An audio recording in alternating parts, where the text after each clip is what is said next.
The Great Hall of Vega Prime buzzed with quiet conversations as delegates from across the galaxy gathered for Elder Cathari's final address. The ancient counselor stood at the center of the massive chamber, his blue-tinted skin showing the deep lines that came with 3 centuries of service to the Galactic Council. Today marked his retirement, and tradition demanded he share his wisdom with those who would carry on without him. Ambassador Taman of the Altarian Republic shifted in his seat, checking his communication device for the 3rd time in 10 minutes. The young diplomat had little patience for ceremonial speeches, especially from elders who spoke of old times that seemed to have no bearing on current galactic politics. Around him, other representatives showed similar signs of restlessness, though they maintained the proper respect for Cathari's long service. In the research section, Minji leaned forward with genuine interest. The Zenthari scientist had spent her career studying extinct civilizations, and she knew that Elder Cathari had access to archives that most scholars could only dream of seeing. His position as keeper of ancient records gave him knowledge of events that predated the current galactic order by thousands of years. Cathari raised his staff and the hall fell silent. His voice, though aged, carried clearly through the chamber's acoustic systems. Friends and colleagues, I stand before you not to celebrate my years of service, but to share a warning that has haunted me throughout my tenure. In the deepest vaults of our archives lie records of the precursor wars, conflicts so devastating that our ancestors chose to bury their memory rather than risk repeating their mistakes. Taman rolled his eyes slightly. More ancient history that had no relevance to modern diplomatic challenges. The Altarian delegation faced real problems with trade disputes and territorial negotiations, not ghost stories from the distant past. The elder continued, his tone growing more serious. The precursors were unlike any species we had encountered, before or since.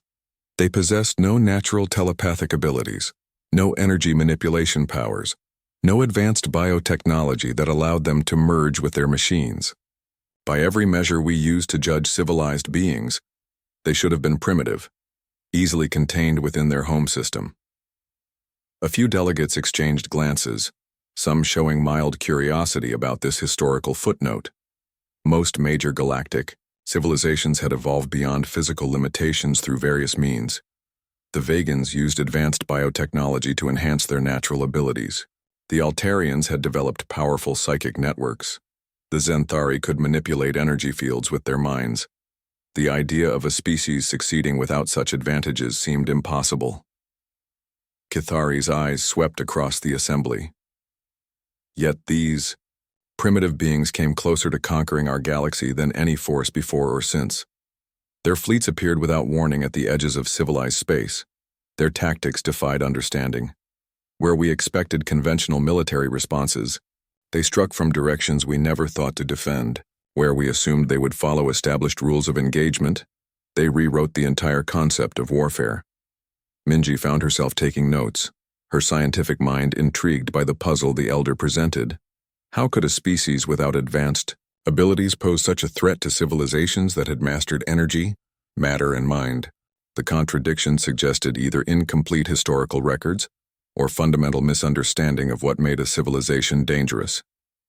The ambassador from the Kronos hegemony spoke up, his mechanical voice cutting through the hall. Elder Cathari, surely you exaggerate the threat posed by these ancient primitives. Our current defensive networks could contain any species limited to basic technology. Taman nodded in agreement, glad someone had voiced what many were thinking. The galaxy had grown strong over the millennia since those ancient wars. Modern civilizations possessed weapons and defenses that dwarfed anything their ancestors could have imagined.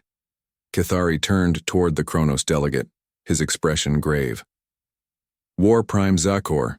That same confidence nearly cost us everything 3,000 years ago.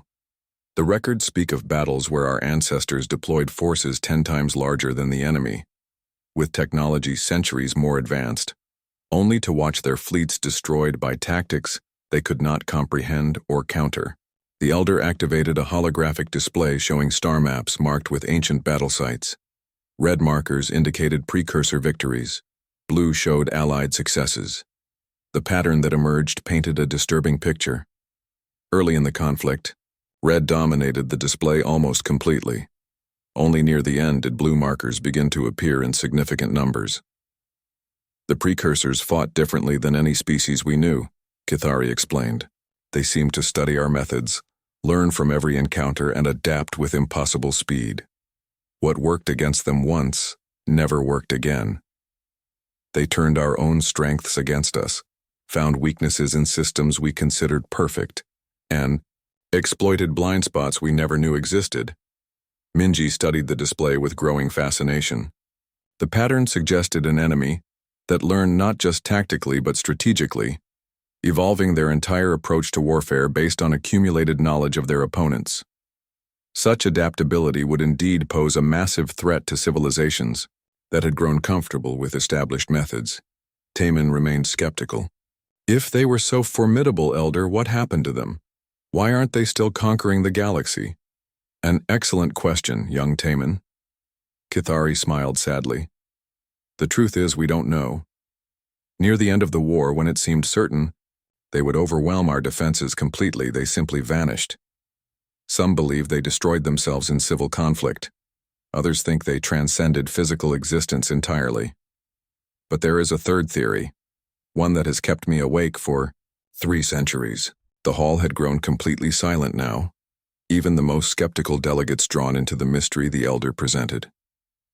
The final battles of the Precursor Wars were fought in a small, unremarkable system at the edge of what we now call the Orion Arm. After their main forces disappeared, scattered survivors were tracked to a single planet in that system. The world was quarantined, surrounded by warning beacons, and left undisturbed. Over time, the beacons failed, the quarantine was forgotten, and the system faded from galactic memory.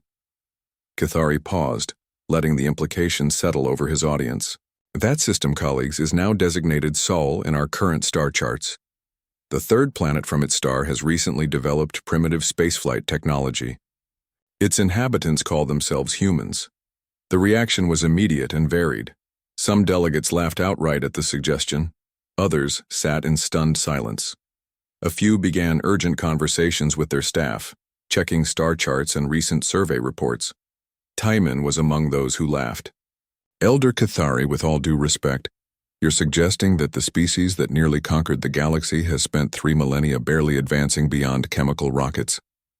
Current intelligence shows humans struggling to establish basic orbital infrastructure. They can't even maintain peace on their own world. Indeed, Kithari nodded. They appear primitive by every standard we use to measure civilized development. They have no psychic abilities, no energy manipulation, no biotechnology beyond basic genetic medicine. They fight among themselves constantly, pollute their own environment, and seem incapable of unified action on any significant scale. Minji felt a chill as she realized where the Elder's logic was leading. But if they are the precursor descendants, then they may simply be waiting, Kithari finished. Learning, growing stronger while we grow complacent. The precursors' greatest weapon was never their technology or their numbers. It was their ability to think in ways we could not predict or counter. War Prime Zakor's mechanical laugh echoed through the hall. You ask us to fear a species that has yet to venture beyond its own star system. Their recent probe missions barely qualify as space exploration. I ask you to remember our history. Kithari replied firmly. 3,000 years ago, our ancestors made the same mistake. They saw primitive beings with inferior technology and assumed superiority. That assumption nearly cost us everything. The Elder began gathering his materials, preparing to leave the podium for the last time. I have spent 3 centuries studying every fragment of data from the Precursor Wars, searching for patterns, for insights into how such an unlikely enemy came so close to victory. The conclusion I've reached terrifies me more than any conventional threat we might face. He looked directly at Taemin, then at War Prime Zakor, then at each major delegation in turn. The precursors succeeded because they were underestimated. Their enemies saw weakness where they should have seen adaptation, primitiveness where they should have seen innovation. By the time anyone realized the true threat they posed, it was almost too late to respond. As Kithari walked slowly from the podium, the hall erupted in discussion. Most delegates dismissed his warnings as the paranoid fantasies of an elder whose mind had been too long buried in ancient fears. But a few, like Minji, found themselves wondering about the implications of his words. In the weeks that followed Kithari's retirement, galactic attention turned to more pressing matters. Trade negotiations, territorial disputes, and technological competitions dominated the news cycles. 6 months had passed since humanity announced their presence to the galaxy, and the major powers had settled into a comfortable routine of casual observation mixed with mild curiosity.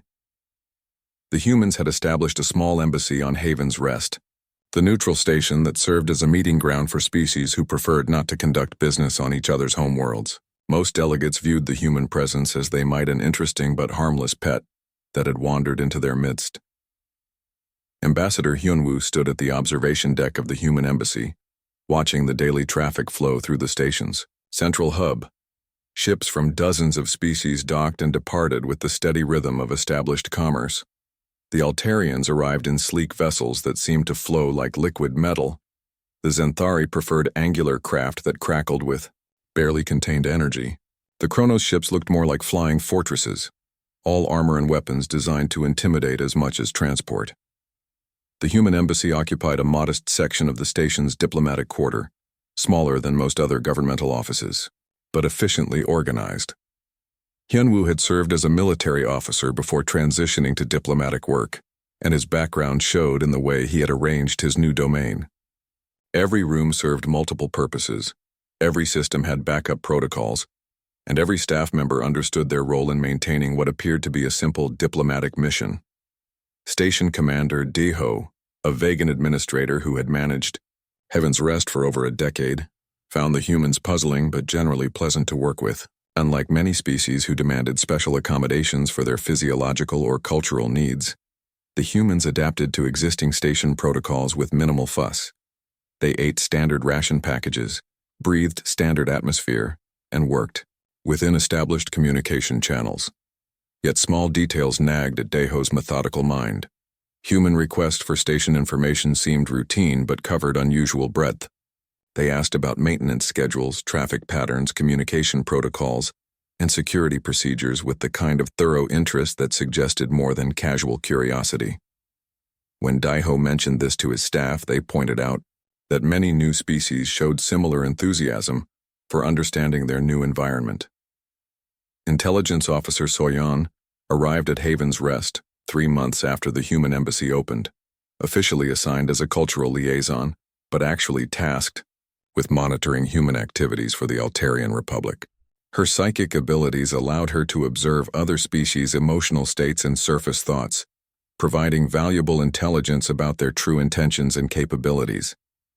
The humans presented an immediate challenge to her methods. Most species projected mental energy that she could read with varying degrees of clarity.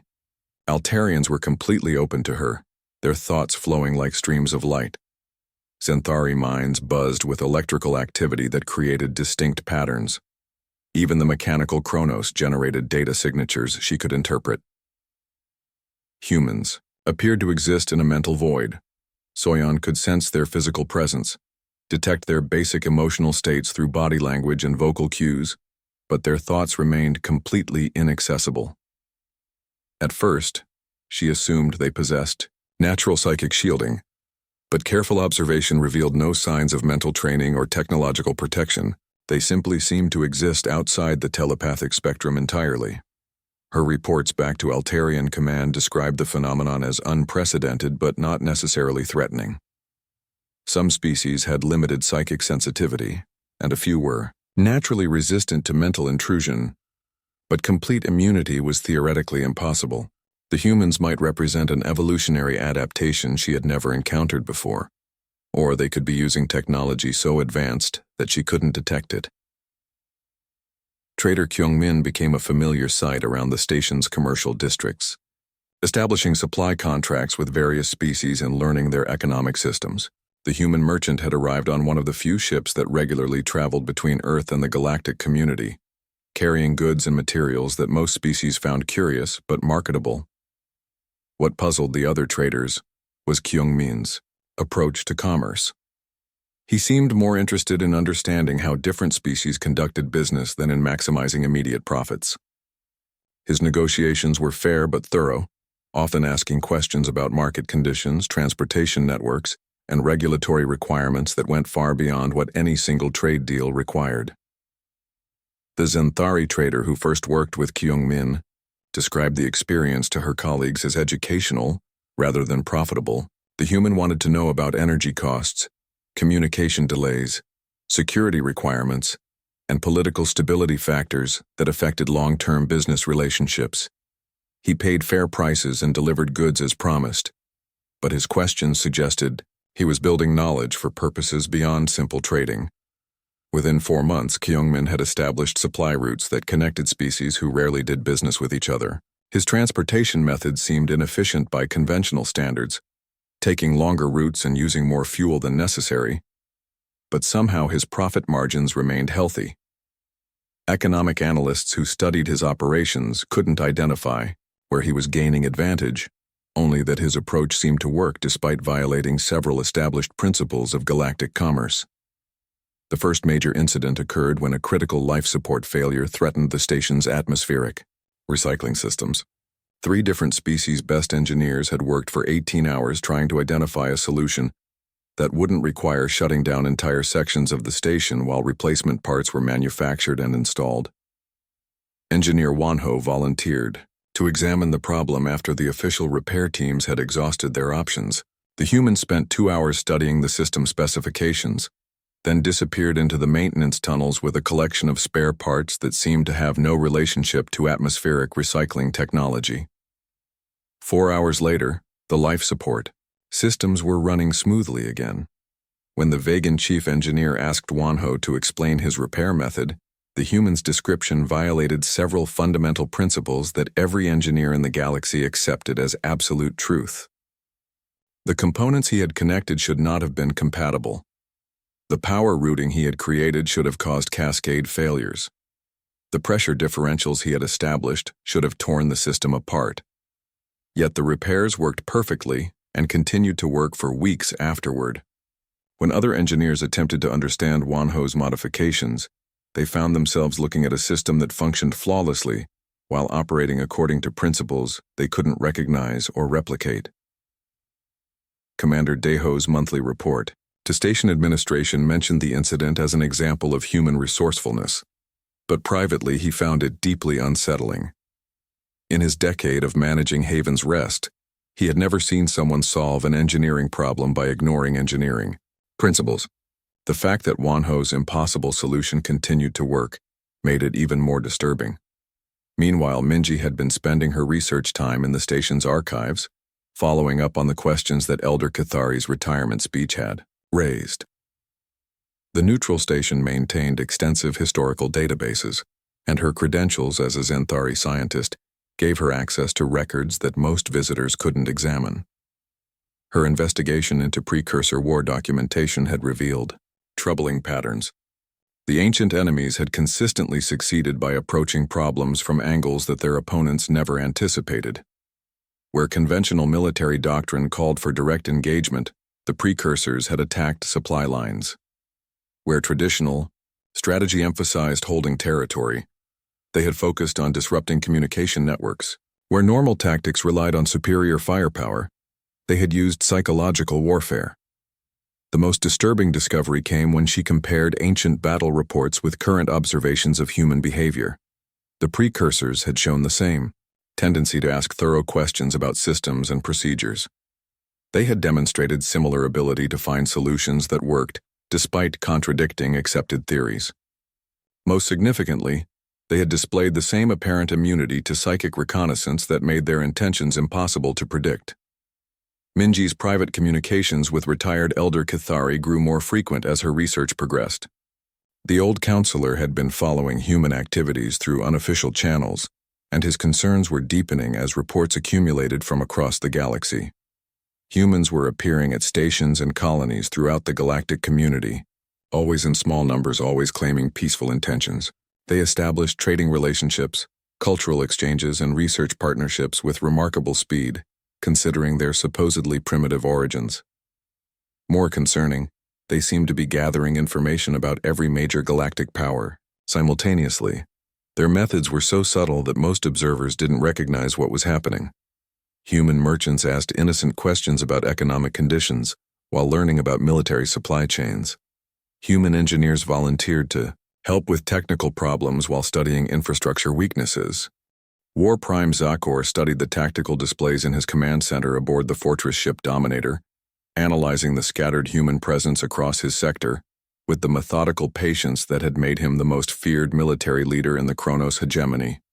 The mechanical enhancements that replaced most of his organic body allowed him to process information at speeds that would overwhelm biological minds, and what he saw convinced him that the galaxy was making a dangerous mistake in ignoring these newcomers. The humans had been operating in Kronos space for 2 months now, following the same pattern they displayed everywhere else in the galaxy. They arrived with minimal fanfare, established small outposts or trading relationships, and began their systematic process of learning everything they could about local conditions. To most observers, they appeared harmless and slightly primitive, struggling to understand the complexities of galactic civilization. Zaker's analysis revealed a different picture entirely. The human presence formed a network that covered every major military installation, communication relay, and supply depot in his sector. Their questions about local customs and regulations had mapped out security procedures, response times, and command structures with accuracy that impressed even his intelligence specialists. More concerning was their apparent immunity to standard reconnaissance methods. Kronos forces relied heavily on electronic surveillance and data analysis to monitor potential threats, but human communications remained largely impenetrable. They used encryption methods that seemed simple but somehow resisted even advanced decryption systems. Their behavioral patterns showed no exploitable weaknesses or predictable responses to pressure. Captain Nari arrived at Haven's Rest on a routine transport, officially assigned as a military attaché to assist with human diplomatic security. The reality was considerably different.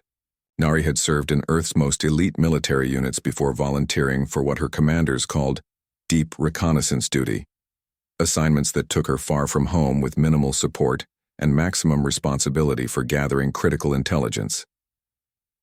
Her orders were straightforward in concept but complex in execution.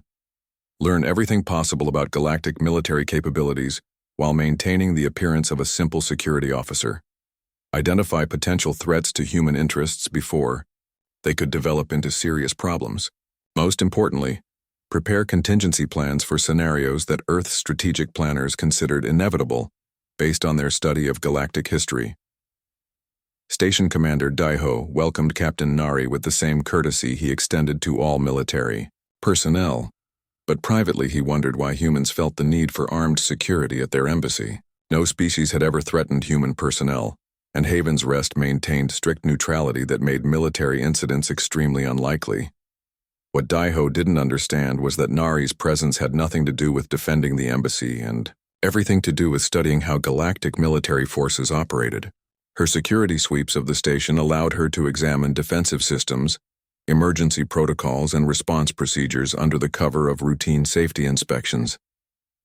Advisor Jae-hyun occupied a modest office in the embassy's administrative section, officially responsible for cultural analysis and diplomatic protocol research. His real function involved processing the enormous amounts of information that humans throughout the galaxy were feeding back to Earth through communication channels that other species couldn't detect or intercept. The data revealed patterns that confirmed Earth's strategic assumptions about galactic civilization. Every major power had grown comfortable with established methods of conducting politics, warfare, and economics. Their responses to problems followed predictable patterns based on traditions that stretched back centuries. Most significantly, they seemed incapable of conceiving that their fundamental assumptions about how civilized species behaved might be wrong.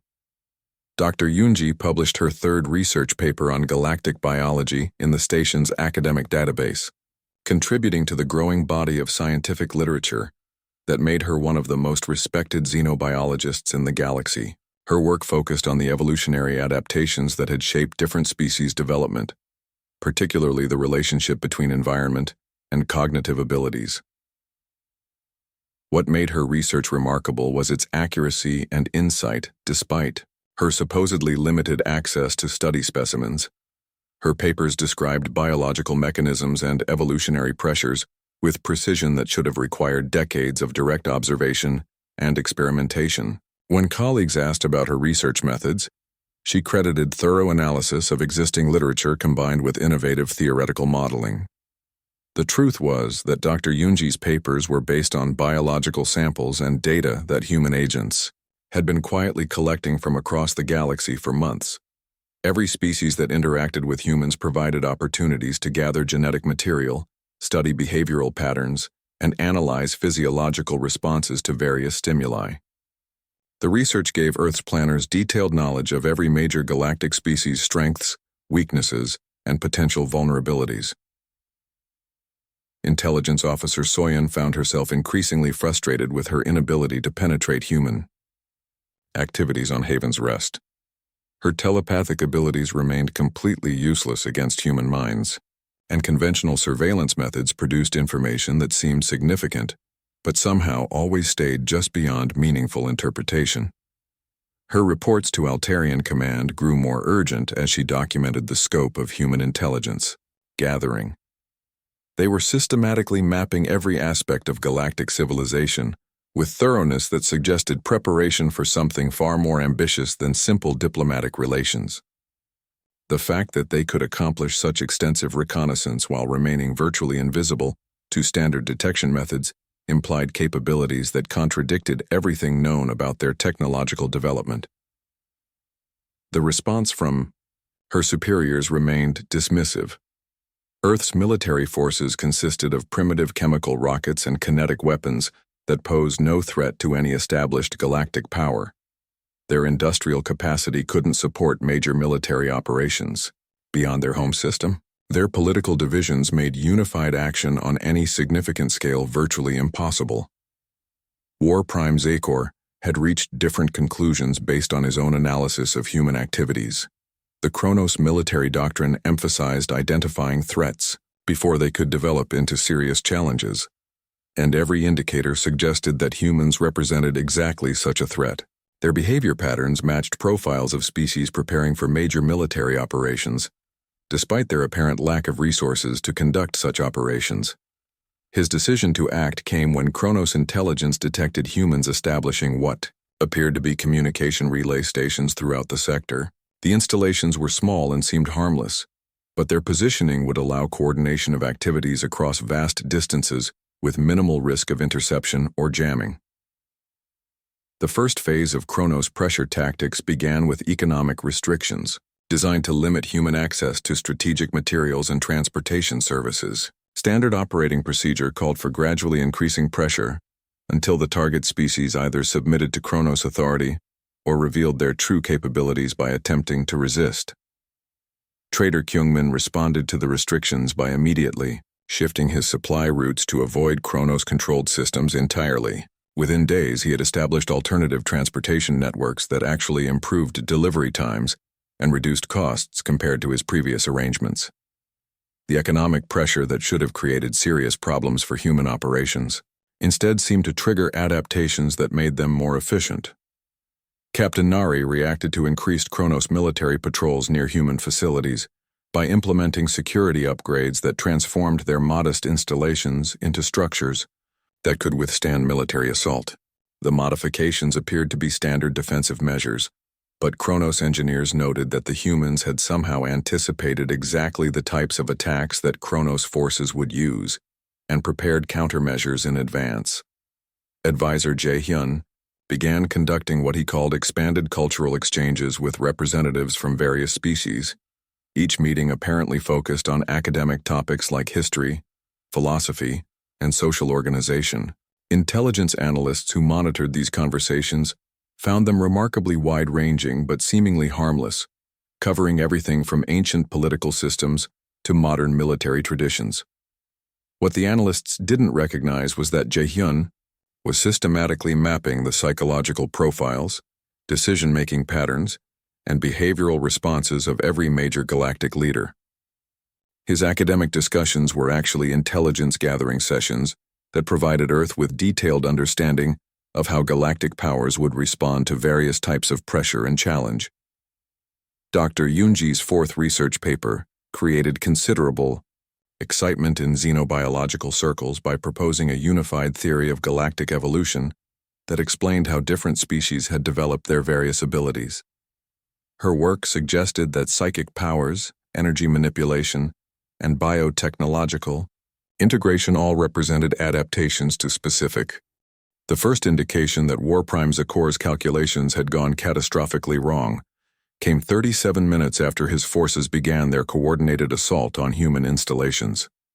Instead of the expected surrender signals or desperate resistance from isolated outposts, his communication network started receiving data that made no logical sense according to every military principle he understood. Admiral Seokjin's voice cut through the tactical frequencies with the calm authority of someone who had been expecting this moment for months.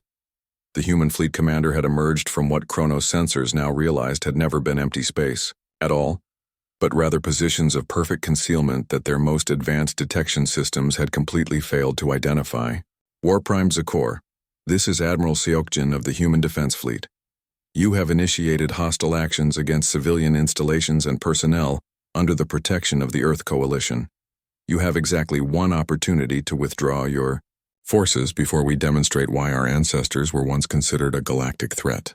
Zakor's tactical display updated with information that violated everything he thought he knew about human capabilities.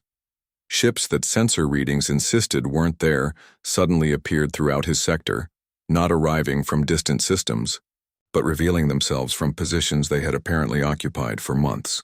The human fleet that Earth intelligence claimed didn't exist was deploying in formations that surrounded every major Kronos military installation simultaneously. The first Kronos battle group to engage human forces discovered that their energy weapons simply didn't function as expected.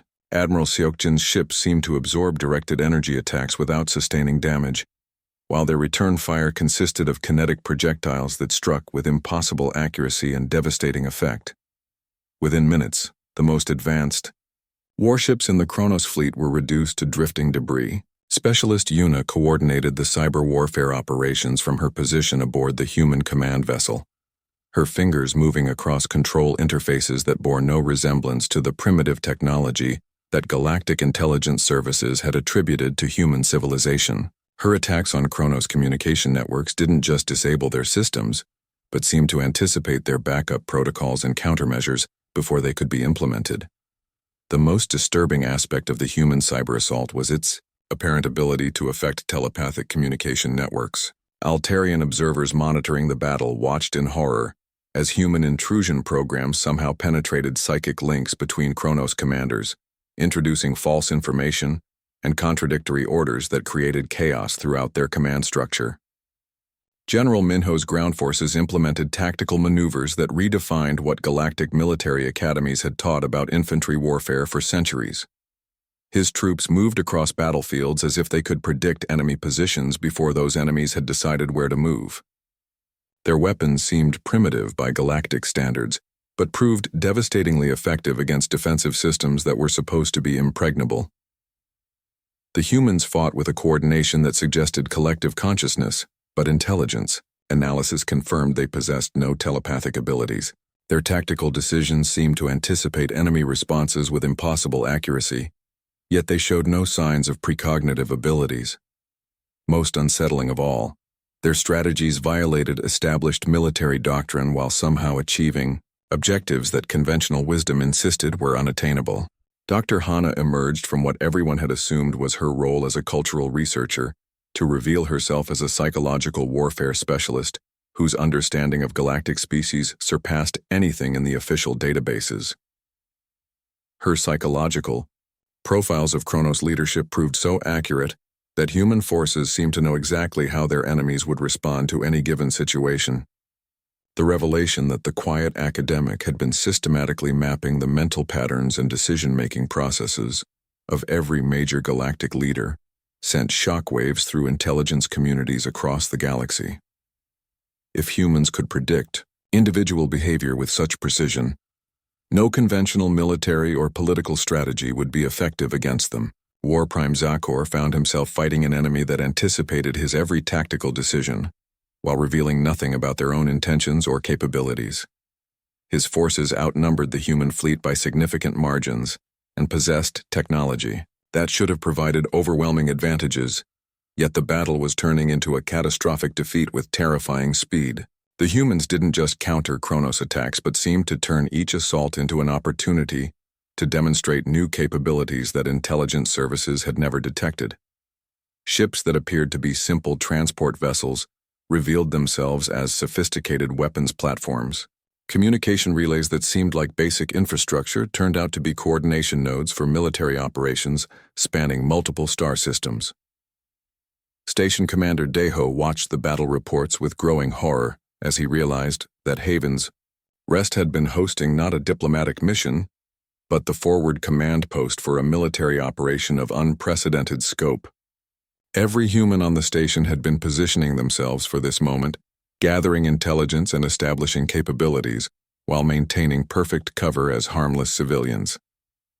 Ambassador Hyunwoo revealed his true nature when he calmly informed the station's panic-stricken administration that Haven's Rest would remain neutral territory as long as no one interfered with human operations. His diplomatic manner remained unchanged, but the authority in his voice made it clear that he spoke not as a petitioner seeking galactic acceptance, but as a representative of a power that could enforce its will throughout the galaxy. Captain, Nari's security upgrades to the human embassy activated to reveal defensive systems that could protect the entire diplomatic quarter from assault by major military forces. The modifications that had seemed like reasonable precautions transformed into a fortress that could serve as a base of operations for human forces throughout the sector. Advisor Jae-hyun's cultural exchanges proved to have been strategic intelligence, gathering sessions that provided humans with detailed psychological profiles of every galactic leader. His academic discussions about history and philosophy had actually been designed to map decision-making patterns and behavioral responses that could be exploited in political or military confrontations. Dr. Yoonji's research papers took on new significance as galactic analysts realized that her work had provided humans with comprehensive understanding of every species' biological strengths and weaknesses. Her theories about galactic evolution weren't just academic exercises, but practical intelligence that could be used to develop weapons and tactics specifically designed to counter each species' natural abilities. Trader Kyungmin's supply networks revealed themselves as sophisticated logistics operations that had been positioning strategic materials and equipment throughout the galaxy in preparation for exactly the kind of conflict that was now unfolding. His seemingly inefficient trade routes had actually been establishing supply lines that could support military operations across vast distances without depending on conventional infrastructure. Engineer Wonho's impossible repair solutions suddenly made terrifying sense as examples of human technological approaches that operated according to principles the galaxy didn't understand. His ability to solve problems by ignoring established scientific laws suggested that human technology might be far more advanced than any intelligence service had realized, just based on completely different theoretical foundations. Intelligence. Officer Soyeon found herself reporting developments that challenged every assumption her superiors held about technological and military possibilities. The humans were demonstrating capabilities that shouldn't exist while using methods that violated fundamental principles about how civilized warfare was supposed to function. Her psychic immunity to human mental activity took on new implications, as reports came in that human forces were somehow disrupting telepathic communications throughout the battle zones. If humans could interfere with psychic networks, the advantages that species like the Altarians had relied upon for centuries might prove worthless in direct confrontation. The scope of human preparations became clear as reports arrived from across the galaxy describing similar revelations at every location where humans had established a presence. What had appeared to be scattered diplomatic missions and trading posts were revealed as components of a massive intelligence and military network that had been developing for months, while remaining completely invisible to galactic surveillance. Admiral Seokjin's tactical displays showed the true extent of human fleet strength, as ships that had been hiding throughout the galaxy began coordinating their operations. The primitive vessels that intelligence services had cataloged represented only a small fraction of human military capabilities, most of which had been concealed using stealth technology that rendered them completely undetectable to conventional sensors. The human fleet that emerged from concealment dwarfed the combined military forces of any individual galactic power, but more importantly, it operated according to tactical doctrines that no galactic military academy had ever studied. President Isul stood before the emergency assembly of galactic leaders on Vega Prime, the same chamber where Elder Cathari had delivered his ignored warnings less than a year earlier.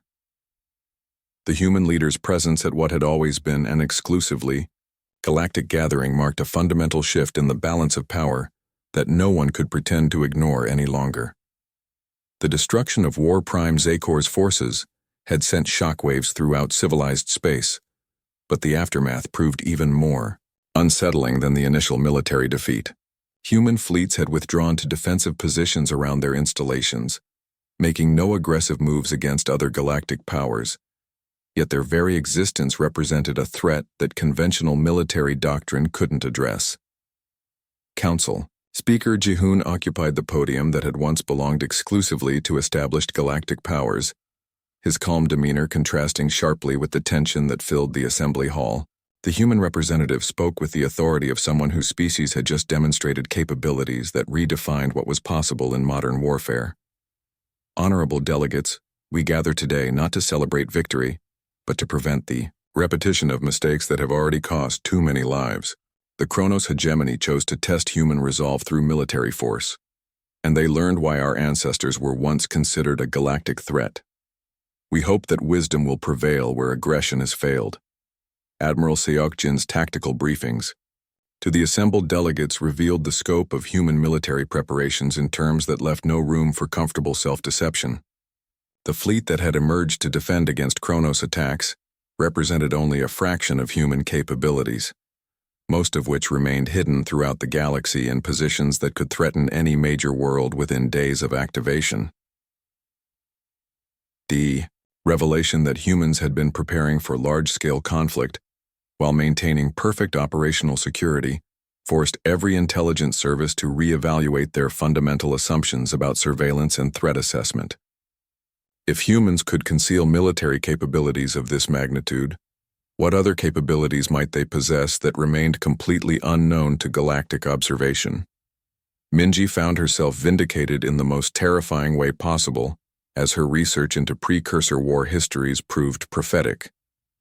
The patterns she had identified in ancient battle reports were being repeated with modern precision, as human forces demonstrated the same unpredictable tactics and impossible adaptations that had once brought galactic civilization to the brink of destruction. Her presentation to the emergency assembly detailed the historical parallels between ancient precursor operations and recent human activities. The systematic intelligence gathering, the ability to turn conventional advantages into weaknesses, the capacity to anticipate enemy responses while remaining unpredictable themselves, all matched documented patterns from the wars that had shaped galactic civilization 3,000 years earlier. Elder Cathari attended the assembly despite his retirement, his ancient features bearing the expression of someone who had hoped desperately to be wrong about his conclusions. When President Isul invited him to address the gathering, his words carried the weight of centuries spent studying the patterns that had led to this moment. 300 years ago, I warned this assembly that the species we call humans might be the descendants of our most dangerous enemies. You dismissed those warnings as the paranoid fantasies of an old scholar. Today we learn the price of that dismissal. The precursors have returned, not as the warriors who once nearly conquered us, but as something far more dangerous. Patient strategists who learned from their ancestors' mistakes. The human response to galactic concerns proved as unsettling as their military capabilities. Rather than demanding submission or territory, they proposed a fundamental restructuring of galactic civilization based on principles that challenged every established assumption about how advanced species should interact. President Isul outlined humanity's position with the clarity of someone who held overwhelming advantages, but chose to exercise restraint. We seek neither conquest nor dominion over the galaxy. Our ancestors made the mistake of believing that strength alone could create lasting peace. We have learned that true security requires not just the ability to defend ourselves, but the wisdom to ensure that threats never develop to the point where defense becomes necessary. The terms that humans offered were generous in scope, but absolute in their requirements. They would share defensive technologies that could protect galactic civilization from external threats that might emerge from beyond known space. They would provide strategic guidance based on their comprehensive understanding of galactic weaknesses and vulnerabilities. Most importantly, they would serve as a catalyst for the kind of innovation and adaptation that could prevent the stagnation that had made the galaxy vulnerable to their own return. Council. Speaker Jehoon explained the philosophical foundations that guided human policy, with the patience of someone teaching fundamental concepts to students who had never considered such possibilities. Your civilizations have achieved remarkable things, but you have also become trapped by your own success. You solved the challenges that shaped your early development, then convinced yourselves that those solutions were universal truths that could never be improved or replaced. The human analysis of galactic civilization was comprehensive and devastating in its accuracy. They had identified weaknesses in military doctrine, flaws in political systems, and blind spots in technological development that made every major power vulnerable to threats they couldn't recognize or counter. Dr. Hana's psychological profiles of galactic leadership provided the foundation for human diplomatic strategy, allowing them to present their proposals in ways that appealed to each species' fundamental motivations while making clear the consequences of rejection. Her understanding of how different cultures processed information and made decisions gave humans overwhelming advantages in any negotiation. The Altarian Republic found their telepathic networks disrupted by human countermeasures that shouldn't have been possible, forcing them to rely on conventional communication methods that revealed the extent to which they had become dependent on abilities that could be neutralized. Their response to this vulnerability was to demand explanations of human techniques, only to learn that the methods involved principles their science couldn't yet understand.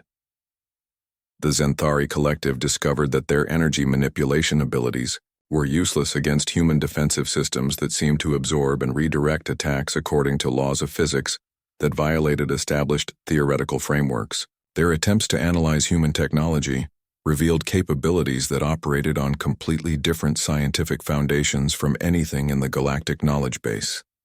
Even the mechanical Chronos hegemony faced the reality that their technological advantages meant nothing against enemies who could anticipate their responses and counter their capabilities before they could be deployed. The survivors of War Prime Zakor's defeated forces reported facing weapons and tactics that seemed designed specifically to exploit weaknesses they hadn't known they possessed. Admiral Seokjin revealed the strategic reality that every galactic leader had been struggling to avoid acknowledging. Human forces are currently positioned throughout your territories with the capability to neutralize any military response you might attempt. This is not a threat, but a statement of fact. We established these positions months ago while your intelligence services were convinced we posed no significant capabilities. We maintain them now not to intimidate you, but to demonstrate the consequences of the complacency that allowed us to return unnoticed. The scope of human infiltration became clear as reports arrived from across the galaxy describing installations, supply networks, and coordination systems that had been operating under perfect cover for the entire period of human contact with galactic civilization. Every major military base, communication center, and political capital was within range of human forces that could strike without warning and withdraw before effective resistance could be organized. President Iso's final offer represented humanity's vision for a new galactic order based on innovation rather than tradition, adaptation rather than stagnation, and strategic thinking rather than comfortable assumptions. We propose a partnership that will strengthen all our civilizations against threats that none of us can face alone. The universe is vast and contains dangers that make our current conflicts seem insignificant by comparison. Unity based on mutual strength will serve us better than division based on mutual weakness. The human proposal included defensive technologies that could protect galactic worlds from weapons that conventional shields couldn't stop. communication systems that couldn't be disrupted by conventional jamming or infiltration methods, and strategic planning capabilities that could identify and counter threats before they developed into serious challenges. More importantly, humans offered to serve as a permanent reminder that stagnation was a luxury that galactic civilization could no longer afford. Their presence would ensure that complacency never again made the galaxy vulnerable to threats that should have been anticipated and prepared for long before they became dangerous.